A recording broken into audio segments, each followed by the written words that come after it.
plan is to edit out all of the weird stuff and put that at the end so you can get like a nice consistent reading with a little bit of flavor, because me, at the end you get to see all the times I messed up.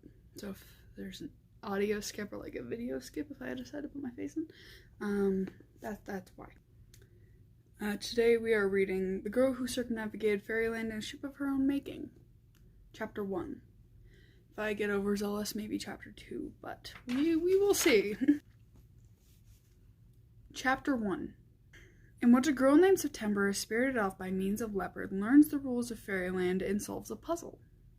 Once upon a time, a girl named September grew very tired indeed of her parents' house, where she washed the same pink and yellow teacups and matching gravy boats every day, slept on the same embroidered pillow, and played with the same small, amiable dog. Because she had been born in May, and because she had a mole on her left cheek, and because her feet were very large and ungainly, the green wind took pity on her and flew to her window one evening just after her 12th birthday. He was dressed in a green smoking jacket and a green carriage driver's cloak, and green junipers, and green snowshoes. It was very cold above the clouds in the shanty town where all 6 winds lived. "You seem an ill-tempered and rascable enough child," said the green wind. "How would you like to come away with me and ride on the leopard of low breezes and be delivered to the great sea which borders Fairyland? I'm afraid I cannot go in, the harsh airs are not allowed, but I should be happy to deposit you upon the perverse and perilous sea." "Oh yes," breathed September, who disapproved deeply of pink and yellow teacups and also small, amiable dogs.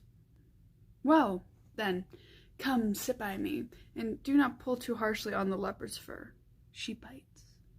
September climbed out of her kitchen window, leaving a sink full of soapy pink and yellow teacups with leaves still clinging to the bottom of their pretentious shapes. One of them looked a bit like her father, with a long, coffee-colored trench coat, gone away overseas with a rifle and gleaming things on his hat. One of them looked a bit like her mother, bending over a stubborn airplane engine with her work overalls and her arm muscles bulging. One of them looked a bit like a squashed cabbage. The green wind held out his hand, snug in a green glove, and September took both of his hands and breathed very deeply. One of her shoes came loose as she hoisted herself over the sill. This will be important later, so let's take a moment to bid farewell to the prim little Mary Jane with a brass buckle that clatters onto the parakeet floor. "Goodbye, shoe. September will miss you soon." "Now," said the green wind. When September was firmly seated in the curling emerald saddle, her hands nodded into the leopard's spotted pelt. "There are important rules in Fairyland, rules of which I shall one day be exempt when my papers are processed at last, and I possess the golden ring of diplomatic immunity. I'm afraid that if you trample upon the rules, I cannot help you. You may be ticketed or executed, depending on the mood of the Marquise." "Is she very terrible?" The green wind frowned in his brambly beard. "All little girls are terrible," he admitted finally. "But the Marquise, at least, has a very fine hat." "Tell me the rules," said September firmly. Her mother had taught her chess when she was quite small. She felt that if she could remember which way the knights ought to go, she should certainly remember fairy rules. "First, no iron of any kind is allowed. Customs is quite strict on this point. Any bullets, knives, maces, or jacks you might have on your person will be confiscated and smelted. Second, the practice of alchemy is forbidden to all except young girls born on Tuesdays." "I was born on Tuesday."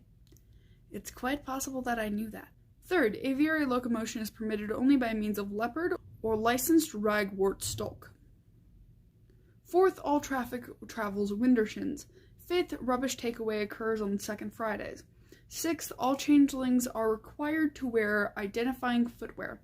Seventh, and most important, you may in no fashion cross the borders of the worsened wood, or you will either perish most painfully or be forced to sit through a very tedious tea service with several spinster hamadryads.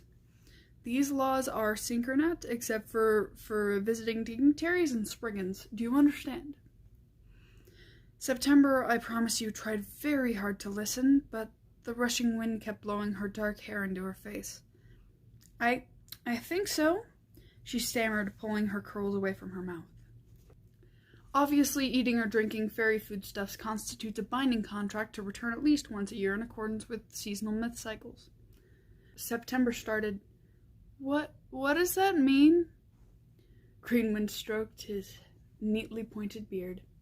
"It means eat anything you like, my precious cherry child." He laughed like whistling air through high branches. "Sweet as cherries, bright as berries, light of my moony sky." The leopard of low breezes yawned up and further from the rooftops of Omaha, Nebraska, to which September didn't even wave goodbye. One ought not to judge her. All children are heartless. They've not grown a heart yet, which is why they can all climb tall trees and say shocking things and leap so very high that grown-ups' hearts flutter in terror. Hearts weigh quite a lot. That's why it takes so long to grow one. But in their reading and arithmetic and drawing, different children proceed at different speeds. It is well known that reading quickens the growth of the heart like nothing else. Some small ones are terrible and fey, utterly heartless. Some are dear and sweet, hardly heartless at all. September stood very generally in the middle on that day that the Greenwind took her. Somewhat heartless, somewhat grown. And so September did not wave goodbye to her house or her mother's factory, puffing white smoke far below her. She didn't even wave goodbye to her father as they passed over Europe. You and I might be shocked by this, but September had read a great number of books and knew that parents were only angry until they had discovered that their little adventure has been to fairyland and not the corner pub. And then everything will be all right. Instead, she looked straight into the clouds until the wind made her eyes water. She leaned into the lovebird of little breezes whose pelt was tough and bright, and listened to the beating of her huge, thundering heart. "If you don't mind my asking, Sir Wind," said September after a respectable time had passed, "how does one get to fairyland? After a while we shall certainly pass India and Japan and California and simply come round to my house again." Greenwind chuckled. "I suppose that would be true if there were through around." "I'm reasonably sure it is." "You're going to have to stop with that sort of backward, old-fashioned thinking, you know. Conservatism is not an attractive trait. Fairyland is a very scientific place.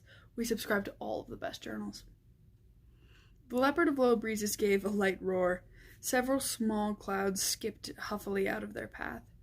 "The earth, my dear, is roughly trapezoidal, vaguely rhomboid, and a bit of a tesseract, and altogether grumpy when its fur is stroked the wrong way.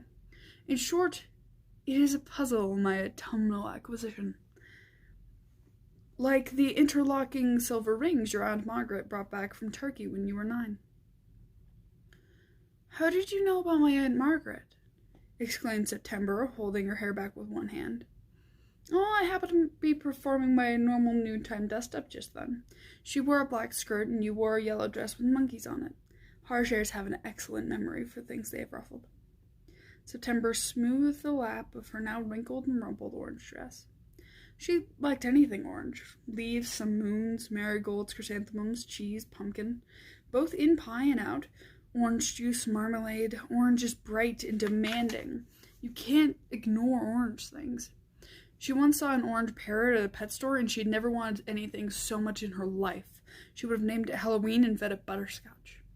Her mother said that butterscotch would have made the bird sick, and besides, the dog would have certainly eaten it up. September never spoke to the dog again, on principle. "The puzzle is not unlike those rings," said the Greenwind, tipping his gaze over his green spectacles. "We are going to unlock the earth and lock it back up again. And when we have done it, we shall be in the other ring, which is to say, fairyland. It won't be long now." And indeed, in the icy blue clouds above the world, a great number of rooftops began to peek out. They were all very tall and very rickety. Cathedral towers made of nailed boards, cupolas made of rusted metal, obelisks of tattered leaves and little more. Big domes like the ones that September had seen in books of Italy, but many of their bricks punched out, broken, turned to dust.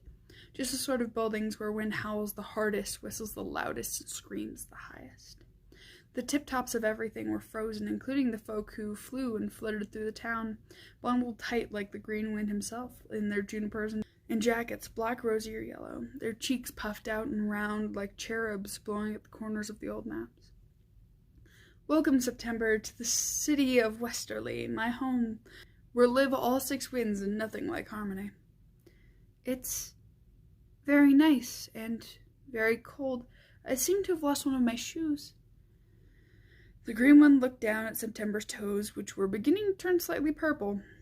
Being at least a bit of a gentleman, he shuffled off his smoking jacket and guided her arms into it. The sleeves were far too big, but the jacket had learned a drop or two of manners in its many travels and adjusted itself around September's little body, puffing up and drawing in until it was quite like her own skin. "I think I look a bit like a pumpkin," whispered September, secretly delighted. "I'm all green and orange." She looked down on her wide emerald velvet lapel. The jacket had grown a tiny orange brooch for her, a jeweled key. It sparkled as though it was made out of the sun itself. The jacket warmed slightly with bashfulness and with hoping that she would be pleased. "The shoe is a very great loss, I won't lie," chuckled the green wind. "But one must make sacrifices if is to enter fairyland." The green wind's voice dropped confidently. "Westerly is a border town, and the red wind is awfully covetous. Terribly likely your shoe would have been stolen eventually anyway." The green wind in September entered Westerly smoothly, and the leopard of little breezes being extra careful not to jostle the landing. They strode down the Squamish thoroughfare, where big-cheeked blue and gold winds went about their grocery shopping, piling their arms with tumbleweeds for rich, thorny salads. Clouds spun and blew down the street the way old paper blows in cities you and I have seen. They were heading for 2 spindly pillars at the end of the thoroughfare, pillars so enormous that September couldn't see right away that they were actually people. Incredibly tall and thin, their faces huge and long. She could not tell if they were men or women. They were hardly thicker than a pencil and taller than any of the bell towers and high platforms of Westerly. Their feet went straight down through the clouds, disappearing in a puff of cumulus. They both wore thin, circular glasses darkened to keep out the bright westerly sun. "Who are they?"